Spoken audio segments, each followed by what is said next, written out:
From fitness routines to mental resilience, navigating personal goals to tackling burnout, we all need a little help being human. That's what the LifeKit podcast from NPR is here to do. If you're looking to move with more intention or just need thoughtful guidance on living better, LifeKit delivers strategies to help you make meaningful, sustainable change. LifeKit offers real stories, relevant insights, and clear takeaways to help you meet decision-making moments with confidence and clarity. Gretch, you and I are always trying to add whimsy to our lives, so I really appreciated an episode about how to bring more play into life. Love play. LifeKit isn't just another podcast about self-improvement. It's about understanding how to live a little better starting now. Get help tackling common issues like relationships, finances, parenting, and your career. Then walk away with a game plan you can implement right away. Listen now to the LifeKit podcast from NPR. Let's talk about the Defender 110. It is a vehicle built for the modern explorer. Gretch, I have a friend who's extremely adventurous, and she loves her Defender 110. It's a vehicle that looks tough because it is tough. The Defender boasts an exterior design for optimum durability. It has a raised hood and sculpted grille that give the Defender 110 a modern edge. Yeah, it has 3D surround cameras with clear sight ground view that let you see underneath the vehicle and anticipate obstacles in rough terrain. Clear sight rear view offers an unobstructed rear view even when you can't see through the back window. Driver aid technologies make driving and parking simpler. Intuitive driver displays are customizable to your journey. Design your Defender 110 at LandRoverUSA.com. Visit LandRoverUSA.com to learn more about the Defender 110. Explore the Defender 110 at LandRoverUSA.com. Lemonada.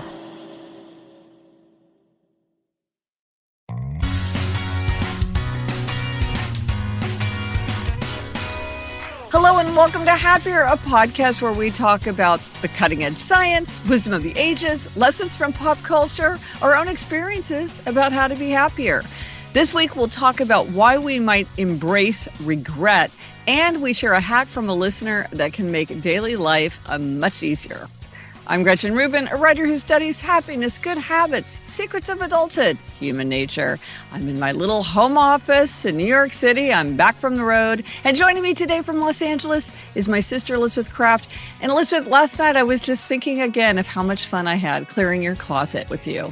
That's me, Elizabeth Kraft, a TV writer and producer living in LA. And Gretch, I have to tell you, listeners want a picture of the after of my closet, but it's not quite there yet. We got all the stuff out, but we didn't have time to get to the neatening part, so I have to do that. Yeah, the staging of it. Yes. Yes, we were very focused on the actual meat and potatoes, and we didn't get around to the presentation part. Exactly. If only we'd had another day. But first, we have a few updates. Yes, so we are heading into the back to school zone. And we are looking for hacks, resources, lessons learned the hard way for any age child or for yourself, because parents are going back to school too. Yeah, so let us know what you have and we'll do a big roundup. Also, I have a favor to ask of you. If you have a few minutes and if you're inclined to answer some questions, I would love to learn more about you, the listeners, and how you engage with the different types of content that I share. I put a lot of content out into the world, and so I'd sort of like to know what people think. I've created a survey to gather information that will help me do more of what really strikes a chord with people. It will only take 5-7 minutes to complete, and to say thank you to the people who take the time and trouble to do it. Once you've completed the survey, you'll be entered into a drawing, and then we'll randomly select 10 people to receive a $25 gift certificate to the Happiness Project shop, and one person will get a $75 gift card to the Happiness Project shop. Just to say thank you, because I really do appreciate it. I've done these before, and it's always so illuminating. So if you're willing to do it, gold star to you. Go to happiercast.com/survey. Answer away. Excellent. And then, Gretch, we heard from Jillian about family traditions. She said, you recently had a woman asking about family traditions that she could start with her baby. This is one that I just started sort of accidentally, but I'm definitely going to have to replicate it with each child. I have 3 sons, and when my oldest turned 16, I decided I was going to take him on a solo mother-son trip for his 16th birthday. I let him choose a place on his actual birthday, and we went a few months later. He chose San Francisco. We had an absolutely amazing time, just him and me. He will be going to college next year, and it's the beginning of the season of letting go, approaching the open door. It wasn't sad, but I did say a few times this is probably the last time that you and I will travel together alone like this. It was a kid-led trip. I researched places to go and things to do, presented him with options, but he got to choose and lead where we went. We stayed up late. We rode e-bikes around town for hours. We tried everything and went everywhere. It was so invigorating and we had a blast. After we got home, I created a special 16th birthday scrapbook for him. It was a fun place to stick our ticket stubs and area maps and little things like that from our trip, and I gave it to him on that year's Christmas. He genuinely loves it. And now his 2 younger brothers are already talking about the trip they want to take with their mom. I am a busy lawyer, and I've always felt bad that I've had to sometimes miss their birthdays, concerts, their life events. It really meant a lot to me to be able to give my son this focused one-on-one time, and I can't wait to do it with his brothers. Accidentally created a tradition, but it's awesome, and maybe I replicated it 26, 36, etc. Well, that's such a fun idea. This is so fun. Now, the original listener was asking for ideas with a baby, but you wouldn't have to wait till a child was 16, and you wouldn't necessarily have to go to another city. But I love this idea. I'm going to present you with options. You're going to pick an adventure, and we're going to go off and have this. People will use the memento journal that I created in this way. Yes. Stick in the ticket stubs and the menus and whatever. I'll put a link to that in the show notes. But I love this idea. I've done trips with both Eliza and Eleanor, just the 2 of us. And there's just nothing like that long time sharing adventures, whomever you're with. Yeah. One-on-one time is just really different. Yes. I also think father-son trips are more common, but I love the idea of having a son of a mother-son trip. Father-daughter, whichever way you want to do it, yes. Or as you and I do, sister and sister. It's just one-on-one is different. Yeah. It's fun to be in a group, and it's also fun to be on one-on-one. It's a different kind of energy and a different kind of attention. So great idea. Now, this week, our Try This at Home suggestion is to embrace regret. Okay, Gretch, you're going to have to explain this one. It does not sound very enjoyable. I know, but it's really valuable. Hear me out. We have talked about regret before and the value of negative emotions and why they have an important role to play in a happy life. And regret has a really important role to play, and that's why we sort of have come to it over the years several times. If you're interested in the subject of regret, Daniel Pink, who's a great writer and also a friend of mine, but I would think that this book is great even if he weren't a friend, he wrote a book called The Power of Regret. And in it, he lays out a framework for sort of thinking about these big categories of regret that I think is very clarifying. So we will set out his 4 categories and then talk more about regret. Yeah, so he says there's foundation regrets. These regrets center on a lack of stability and responsibility, often related to financial security, health, or education. They stem from a feeling of, if only I had done the work, or if only I had started sooner. Mm-hmm. Yeah, those are common. Another common category is boldness regrets. These are regrets where we feel like, oh, we missed an opportunity or we had a chance and we didn't take it. People often regret not taking risks, not pursuing dreams, not speaking up. Research suggests that we are more likely to regret things that we don't do than things that we do. Those are boldness regrets. And then moral regrets. These regrets arise from ethical choices and actions that were perceived as wrong or harmful to others. They involve a sense of guilt or shame for not acting with integrity. Those are powerful regrets. And then finally, there are connection regrets. These are regrets that are about relationships. A relationship that was damaged or lost or never formed at all. That's when we have this sense of like, if only I had reached out or if only I had put more into the relationship. Those are the kinds of regrets. And even as we talk about the 4 types of regrets, I think that makes it much easier to see why regret is unpleasant, but it can be very constructive because by examining what we regret, we can understand better about what we value and make better choices moving forward because we might think, okay, well, this is a kind of regret I've had in the past. Let me do better when I face that circumstance in the future. There's some regrets that you could actually reverse, like Yes. a connection regrets. I feel like you could make that regret go away by action. Yes. So Gretchen, do you have regrets? Oh, yeah, I've got a million regrets, but here's a good example of how I experienced a lot of regret around something, and then it actually changed what I did in the future in a super positive way. So when I was in college, I didn't do any extracurriculars. I mean, nothing, because there was really nothing that appealed to me. I'm not doing sports. I'm not doing theater.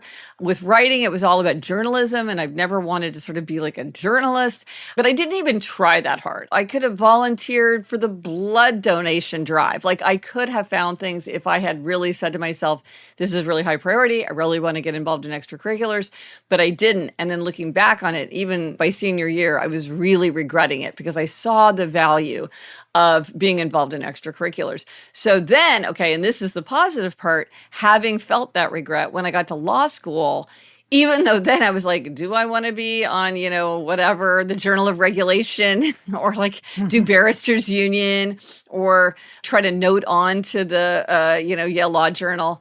I didn't particularly feel like doing it, but I was like, oh no, but I understand the regret that I felt, and I will really be glad that I did this in the future. So I did a lot of extracurriculars in law school, and I was so happy that I did. It probably changed the course of my life, things that I did in addition to my coursework in law school. So to me, that is a really strong example of the power of regret. Yeah, Gretchen, and I would be remiss as your sister if I didn't point out you did end up being the editor-in-chief of the Yale Law Journal, which is a pretty big deal. So that really paid off for you. It was a super valuable experience, and I'm so glad I had it. But I think it was because of the regret that I had allowed myself to experience and learn from. How about you, Elizabeth? What, if any, regrets have you felt? Well, I'm going to say this isn't going to be too surprising, I don't think, for listeners based on conversations we've had in the past. And I'll put this in the category of connection and boldness regrets. Okay. Which is, I really regret not entertaining more over the years. I've talked a lot about wanting to entertain, not entertaining, being interested in entertaining, but it scares me. And I just feel like my life would be so much richer if I did it, partly because entertaining isn't just about that night. It's like then people invite you to things, right? I mean, it ripples out. Yeah. So that's something, though, that I can change. I have the power to start entertaining now. So I'm actually glad we're having this conversation because it's highlighting for me that it is a real regret and that it has consequences that I could change. But I'll point out that you have made a lot of progress because one of the things you did is you hosted major family holidays. And I think that's made you a lot more confident in your entertaining and that you're like, okay, wow, this is sort of a bucket list thing to have your extended family over for Thanksgiving. And now you've done that. That's true. I've made progress, but I would like to do more casual entertaining. Well, you and I share that regret. Maybe we got to think about that for 2026, how we push that into our trifecta for next year, because I think we're very much like that. One of the reasons I've been thinking a lot about regret is I've been thinking, because I'm working on my book about the empty nest phase, which of course I'm rebranding as the open door because nobody likes the term empty nest. And so I've been thinking a lot about regret. And one of the things that I really regret is that we waited so long to get our dog Barnaby. I mean, Eliza and Eleanor begged to get a dog and they wanted a dog so badly. And the thing that is really heartbreaking when I think back on it, because I wouldn't get a dog, we did get Eleanor a betta fish, even though she will remind me that I really did not want to get even a fish.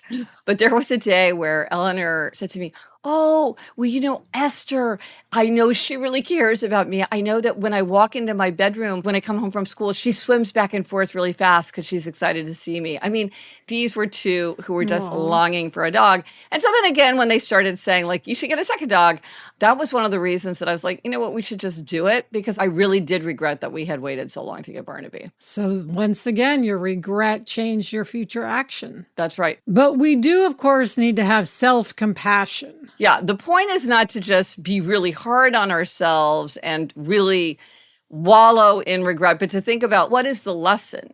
What can we do differently in the future? What does it reveal about our values or our nature? Well, and one of the things I'm doing with my Empty Nest project is I'm really hoping that by identifying my regrets, then other people can see my regrets and learn from my regrets. I remember, I've talked about it so many times, when Eliza was born and a mother said to me, "Oh, you should get professional photographs taken with your daughter when she's like a newborn, because professional photographs are so different from just the snapshots we all take.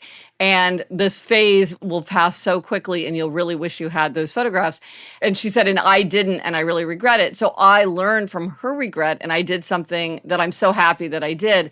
I don't even think I would have thought of it had she not expressed her own regret. And then you mentioned to me that an older woman said to you, "You're free now with the open door," but that may not always be the same. Yeah. So what she said is, if you have grandchildren nearby and you want to be involved in their lives, you get right back into that school-centered, child-centered schedule again, and you don't have the freedom. And so this could be actually a very short window, and so take advantage of it. And I thought, I kind of have this thing where whatever my life is now, I'm like, it's going to be like this for the next 30 years.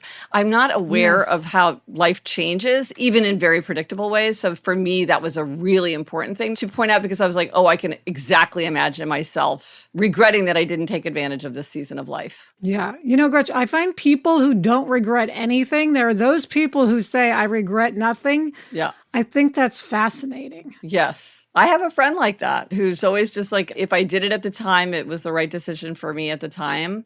I still feel like you could say, like, but knowing what I know now, might I have done something different? Yes, but I don't know. It's an interesting know yourself better question. Yeah. Do you regret or do you not regret? Interesting. Well, if you're interested in regret, Daniel Pink did create this site, which I find absolutely fascinating. If you go to the worldregretsurvey.com, you can click on a country. And if you're in the United States, you can click on a state, and you'll see people anonymously entered their regrets. And I just spent far more time than I should have just clicking through them, because it is just really fascinating to see what people regret. But then it occurred to me that sometimes we have things that aren't really like regrets. They're more like wishes. It's not something that I could have done, so I can't regret it. And yet I wish I could have done it. And that still has information. Do you know what I mean? Yes, I feel that way. Like, I wish I could have bought my apartment in New York. Yes. Because, you know, had I bought an apartment, it would have gone massively up in value and et cetera, et cetera.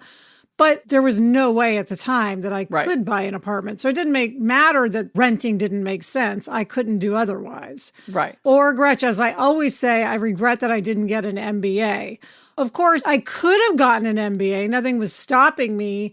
But of course, my life would have been completely different, I'm sure. Even though as a TV writer, I feel like I wish I had an MBA. If I actually got an MBA, I don't know if I would have become a TV writer. So who knows? Right. Because sometimes it's like, well, then I might have become an entirely different person and had a completely different fate.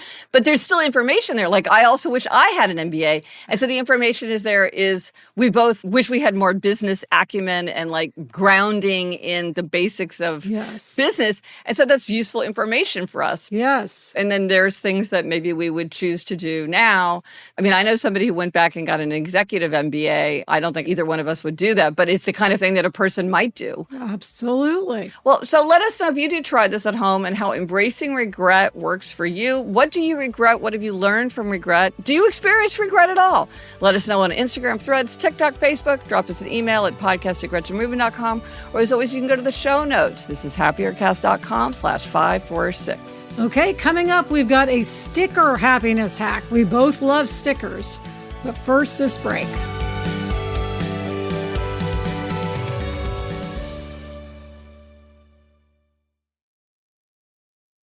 One of the frustrating things when you're trying to hire a great candidate is that it's like finding a needle in a haystack. You get too many resumes, but not enough of the candidates who have the right skills or experience. It's a problem, but not with ZipRecruiter. ZipRecruiter finds amazing candidates for you fast. And right now, you can try it for free at ZipRecruiter.com/happier. And ZipRecruiter lets you connect with top candidates ASAP. You can use ZipRecruiter's pre-written invite to apply message that allows you to reach out personally to the candidates who seem the best for you and encourage them to apply sooner.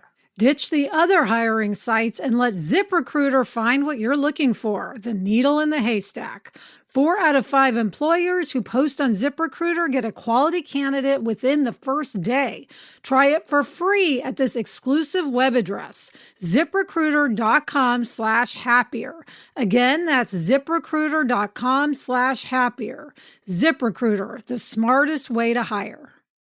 Elizabeth, whenever I entertain, I get very nervous about the wine. I know nothing about wine. I go into a wine store and I just pick out a label that I like. And that is why I love our sponsor, Naked Wines, because I don't know about what wine to pick. Like when I'm having people over and I really want to wow my guests, I don't know what to get. Naked Wines makes it so easy to serve something that is going to be wildly popular. Yeah, now is the time to join Naked Wines community. Head to nakedwines.com/happier, click enter voucher, and put in our code happier for both the code and password for 6 bottles of wine for just $39.99 with shipping included. That's $100 off your first 6 bottles at nakedwines.com/happier and use the code and password happier for 6 bottles of wine for $39.99. Okay, here's a happiness hack from Carla. She says, I know you love stickers, so I wanted to share a hack ahead of the back to school season. When I sent my first child to daycare, her teachers told me about customized stickers you can buy that are dishwasher safe and stickers that are washing machine safe.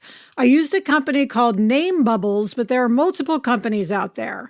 I bought labels printed with my daughter's name to put on baby bottles. You could write on them with a wax pencil included to mark the date and easily wipe it off for the next use. The labels stayed on even through many, many rounds of being washed and sterilized. I have since put them on her water bottles, bento boxes, etc. I also got clothing labels printed with her name that stay on through the washing machine and dryer. This is great for extra clothes kept at daycare, coats, hats, mittens, backpacks, etc. When I was ready to pass things down to my second child, I was able to pull the stickers off and label as needed with the next child's name. The stickers are more readable and visible than my own handwriting with a Sharpie and aren't permanent if you want to send the items off to a new home. I also did a different color scheme for each of my children, which helps them see which water bottle is theirs even before they can read, especially at daycare where multiple kids might have identical water bottles. Hope others will find this hack as useful as I have. This is an amazing hack. Yes, I didn't know that such a thing existed, so I looked it up. And this is the kind of thing where, I mean, you just spend a lot of time with children just trying to keep track of their stuff and have things go missing. And does it get returned to you? And does it have somebody's name in it? And this really makes that a lot easier and just much more legible because it's a sticker that's extremely legibly printed with the child's name. And then there is this way that you could, if you want to make put a date on it for like a baby bottle or something like that, it makes it very easy. So this is a very clever solution. Good for camp as well. Absolutely. And now we have a request for a 4 tendencies tip. Yes, this comes from Brina. She says, whenever I hear you talk about Upholder-Rebellion, my first thought is that I'm in a state of rebellion myself, but I'm an upholder. If upholders meet both inner and outer accountability, aren't we subject to this as well? And even more so, because we not only have to provide for all the people around us, but also answer to our highly critical selves. Is this a thing you've experienced as an upholder? How can we address this and move past it if we've been in a state of rebellion for some time? Fascinating question. This is a fascinating question. If you don't know what we're talking about, you can take the quiz on my website and find out if you're an upholder, a questioner, obliger, or rebel. There's a whole book about it if you want to read more. But I'll assume that everybody knows what I'm talking about for the purposes of this question. So, Brina, yes. I believe that when I wrote the 4 Tendencies book, I had not observed Upholder-Rebellion, but now I absolutely have come to believe that there can be an Upholder-Rebellion. Now, if you remember, each of the tendencies overlaps with 2 tendencies, and so you can tip one way or the other. So in one way, upholders are like questioners because they both meet inner expectations, but upholders are also overlapping with obligers because they both meet outer expectations. And so I believe that the people who suffer from Upholder-Rebellion are the upholders who tip to obliger. Because if you tip to questioner, which is what I do, there is that aspect of you that's being like, well, why should I? And like that will push back and say, well, this just doesn't work for me. This doesn't make sense for me. And that acts as a protection. Whereas upholders who tip to obliger are much more likely to feel the weight of external pressure in a way that can become painful. I was talking to a friend who's a writer who's an upholder who tips to obliger, and she had no trouble meeting her expectations for herself for writing. But if she was working at home, it was very hard for her to ignore what her children were asking of her, because it was just like if their voice was in her ear, it was hard for her to ignore it. So she just always made sure that she worked out of her home so that they just said, like, only contact me if an emergency. So when she was just on her own, she didn't feel that clamor. But when they were around, it started giving her a lot of pressure. And that's the kind of pressure that starts leading to the feeling of Upholder-Rebellion or Obliger-Rebellion. Now, I want to say one thing, which is there's nothing about upholders that means that they're necessarily highly critical. Some upholders are highly critical of themselves, but some are not. It is not essential that you be an upholder that has very high standards. The question is only, whatever your standards are, do you find that it's very easy to make yourself meet them? And you also meet outer expectations. So there's nothing about upholders that means that they are going to be overly critical, though sometimes they are. Sometimes they can get into that. Sometimes they can get into tightening where they get very caught up in meeting more and more and more requirements for themselves. But upholders have a tool for themselves that obligers don't have as easily. And so if you are feeling Upholder-Rebellion, you want to go deep into your own inner expectations for yourself. You want to say to yourself, people are expecting this of me, but I have to meet my expectations for myself. So I have to say no to staying late because I have my yoga class. Or I have to say no to going to that event that I don't want to go to because I need to get enough sleep. Upholders can always go back to their own inner expectations for themselves, but you really have to articulate them. You have to give them weight and shape so that they can be the counterweight to the outer expectations that people are placing on you. And you always want to go to the source. If you're experiencing Upholder-Rebellion, why? It's not always being expressed in the place where the problem is. It's one of my secrets of adulthood. The place that hurts isn't always the place that's injured. So you really want to work to identify the problem. Where is your feeling of unrealistically high expectations coming from? And that's what you want to address. But absolutely, I do think there is Upholder-Rebellion. And as an upholder, I assume that could be from your own internal expectation or outer expectation. Could you be rebelling against yourself? That is a great question. I have never observed that. Interesting. But maybe, because if anything, what I've seen with upholders is sometimes they can be overly cautious because they don't want to commit to something that they can't feel that they can execute on. There does seem to be self-limiting or like a self-realism aspect of upholders. But I have to say, Elizabeth, that is a fascinating question. Upholders, have you experienced that? Because I was thinking that the Obliger-Rebellion came from outer expectations for upholders as well as obligers. But you're right. Logically, it could come from inner expectations if you had an upholder who just had unrealistically high expectations for themselves. But again, I don't really see that. But let me know, upholders. That is a fascinating question. I will be interested to know the answer to that. Well, here are some listener answers related to the 25 for 25 list. We recently reviewed our 25 for 25 list, and we heard from some listeners about what they learned when they reviewed their own 25 for 25 lists. Claire said, I have had paddleboarding on my list every year since 18 for 2018, but today, 7 years later, I had a wonderful day out with my 2 adult children paddleboarding. I loved it. I'm a little bit cross with myself for not doing it sooner, but so glad I kept it on the list. Well, we've had things that have lingered on the list for years, and then you finally do it, and you're so glad you did. So we've all been there. Samantha said, I wanted to share a club my friends and I started that helps keep our list front of mind throughout the year. It was inspired by the Happiness Trifecta and the Happiness Project book. It's called The Happiness Club, and my friend Esther and I started it in January 2024. We're both super fans of the Happiness Project and avid listeners of the podcast. Well, thank you. That's very nice to hear, Esther and Samantha. Every year we write our list, and last January we got together to share what we achieved for our 23 and 23 lists and what our 24 and 24 lists would be. I invited my friend Jessie, thinking she would enjoy it, and the Happiness Club was born. Every month, on the date that corresponds to the year, for example, this year it's the 25th of each month, we use a Signal group to send voice notes sharing our progress on our 25 and 25 lists, items completed, items we've made progress on, and items we're struggling with. We encourage each other, share suggestions when someone is having difficulties, and give out plenty of gold stars. We also meet in person 4 times a year, once each season, for afternoon tea to discuss our progress and workshop areas we're having trouble with, and it's also a lovely catch up with friends. This year we welcomed a 4th member, a mutual friend who is also a huge Gretchen Rubin and Happier podcast fan. We are a quartet of 2 questioners and 2 obligers. The Happiness Club has helped me make so much progress on my list. I've never ticked off so many items before the club. The monthly check-in keeps the list front of mind, and the regular workshopping suggestions and encouragement we share through our voice notes are a huge happiness booster. It has also been a great source of friendship and support. Even though most of us knew each other before, we've all become much closer friends because of it, using the voice notes to share and support each other through life's inevitable ups and downs.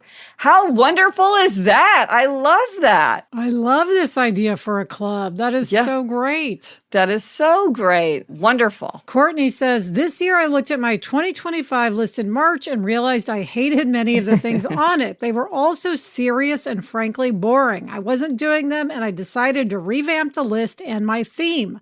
As I've also been on the whimsy train, I made my new theme craft. I like that one, Gretch. Yeah. And created the new bingo card I attached to this email. Great news! I have already reached a bingo with almost every item on the list being at least in progress. I keep a picture of my board as a favorited photo on my phone. That way I can check things off virtually as soon as I do them and then transfer it to the physical copy later when I remember. It helps beat the wallpaper issue for me. Thank you for the great episode as always and for inspiring me to up my whimsy levels. So some of the things on her list was celebrate a silly holiday, and she had penciled in National Video Games Day, host a themed party. Her theme was childhood nostalgia, which is such a great theme. I would love to go to a childhood nostalgia party. And then things like learn how to do 2 to 5 new hairstyles. And then also things like volunteer at an event. So this is such a fun way to do a list. And it's great to reevaluate and be like, actually, I don't want to do the things on this list. I want to redo my list altogether. Yes. And finally, Catherine said, your mid-year check-in reminded me to share a 25 for 2025 that has really worked for me. This year, I put 1 drawer a month on my list, and it's been a great way to stay accountable and get through nagging projects. I also want to thank you both for putting this concept into the world. I've been doing it since you started, and it has truly enriched my life in a way resolutions never did. Some items have been practical, replace the roof. Some have been meaningful, maintain relationships with cousins. And some have been whimsical, watch 10 Will Ferrell movies. But they have all enhanced my life. People are really getting the whimsy. Whimsy is catching. I think we all love some whimsy. Yes, and it's great that the 25 for 25 list works so well and how people use it in so many different ways. It's so interesting to see all the creative approaches people take. Yes. Okay, Gretch, coming up, I have I would call it a summer demerit, but first this break.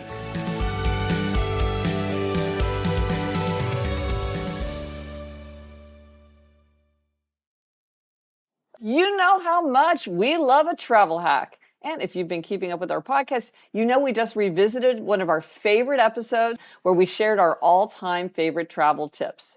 My favorite travel hack is to keep a travel toiletry kit stocked at all times. That way, rather than unpacking or repacking your toiletries every time you travel, you just keep a kit of all your travel-sized goodies in your closet year-round. And that way, packing is so much easier and you never forget anything important. Another travel hack, hosting your space on Airbnb when you're away. Yep, your place just sitting there while you're off on vacation could actually be making you money. With Airbnb, you decide when to host, who stays, and how much to charge, and Airbnb gives you support every step of the way. It is just the smart thing to do. And just think, with all that extra cash coming in, you can start saving toward your next weekend getaway. You might as well. You already have your toiletries packed. Your home might be worth more than you think. Find out how much at airbnb.com/host. Gretch, you know that I am the biggest fan of Audible. I absolutely love audiobooks. Audible has thousands of titles. I love a good romance. And they have everything from like the modern, steamy stuff to historical. I love listening to the OG romance, Pride and Prejudice. I just can't get enough. Whether I'm getting ready in the morning, whether I'm driving, I might even just sit on my couch and listen to Audible for hours. Audible's romance collection has something to satisfy every side of you. When it comes down to what romance you're into, you can't be pinned down, and here's your invitation to have it all. Hear modern rom-coms from authors like Lily Chu and Ali Hazelwood, the latest romantasy series from Sarah J. Maas and Rebecca Yarros, and Regency favorites like Bridgerton and Outlander, plus all the really steamy stuff. Your first great love story is free when you sign up for a free 30-day trial at audible.com/happier. Okay, Elizabeth, it's time for Demerits and Gold Stars, and this is an even-numbered episode, which means it's your turn to talk about a demerit. So, Gretchen, it is still summer, and I keep saying I'm going to make gazpacho, which I think of as the ultimate summer food, and I have made it before, just to be clear, but I have not made it, even though every weekend I'm like, ooh, this weekend I'm going to make gazpacho. Why? Well, it is a hassle. You have to buy all these different ingredients, chop them up. I mean, look, as far as cooking goes, it's easy, but I think I've just been, I don't want to say lazy, but I just haven't motivated to go acquire all the ingredients. Now that you're giving yourself the demerit, maybe that'll give you the nudge you need. I hope so, because I love gazpacho. Yes, you do. How about you? What's your gold star? Okay, well, I want to give a gold star to one of my very oldest friends in the world, Pam Hentz. She has recently launched a storytelling initiative called Making Neighborhood.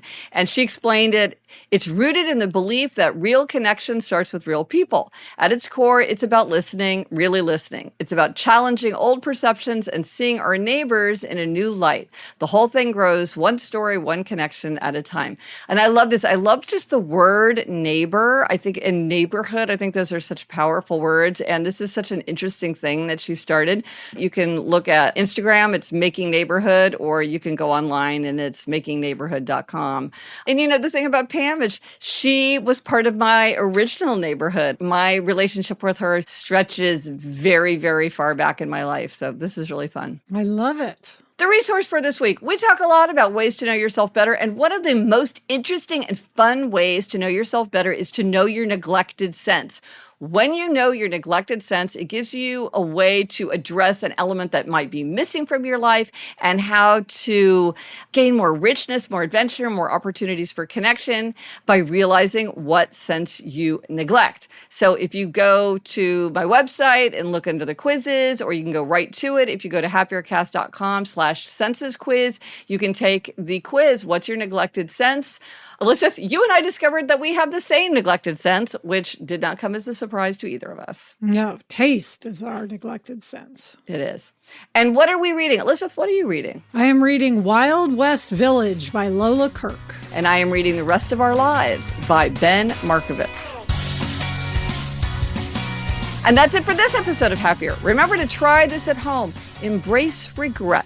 Let us know if you tried it and if it worked for you. Thank you to our executive producer, Chuck Reed, and everyone at Lemonada. Remember, you can subscribe to Lemonada Premium. You will be able to listen ad-free. Just tap the subscribe button on Apple Podcasts or go to lemonadapremium.com to subscribe on any other app. And here's your rhyming reminder. If you're a fan of the show, make sure your friends know. Until next week, I'm Elizabeth Kraft. And I'm Gretchen Rubin. Thanks for joining us. Onward and upward.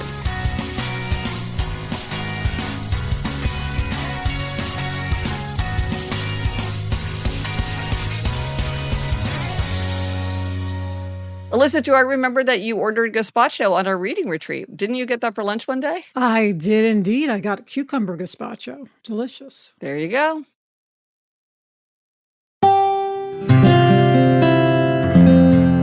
From the Onward Project. Hi, Gretchen, Craig Robinson, and my little sister Michelle here. We host a new podcast called IMO with Michelle Obama and Craig Robinson. We know you're the queen of giving advice, so we wanted to get a few tips from you. You know, Gretchen, a lot of our listeners are going through some major life changes. What advice do you have for folks who are trying to stay grounded in the midst of major life transitions? Craig and Michelle, I am so happy to be talking to you. Here are a few questions that might help us gain perspective. So consider questions like this. What activities take up my time but are not particularly useful or stimulating for me? Do I spend a lot of time on something that's important to someone else but is not very important to me? If I could magically change one habit in my life, what would I choose? And here's a question. Would I like to have more time in solitude, restorative solitude, or would I like to have more time with friends? You know, just thinking about questions like this can help us start to figure out how we might make our lives happier. With greater self-knowledge, we're better able to make hard decisions that reflect ourselves, our own nature, our own interests, our own values. In my own case, I have found that the more my life reflects my nature, the happier I get, and the more grounded I feel when I'm going through a period of major change or transition. For more great advice, search for IMO with Michelle Obama and Craig Robinson wherever you get podcasts. You can listen to Issa Rae on letting go of certain friendships, Kiki Palmer on why disappointment is actually the key to career success, Seth and Lauren Rogan on caring for aging parents, and so many more.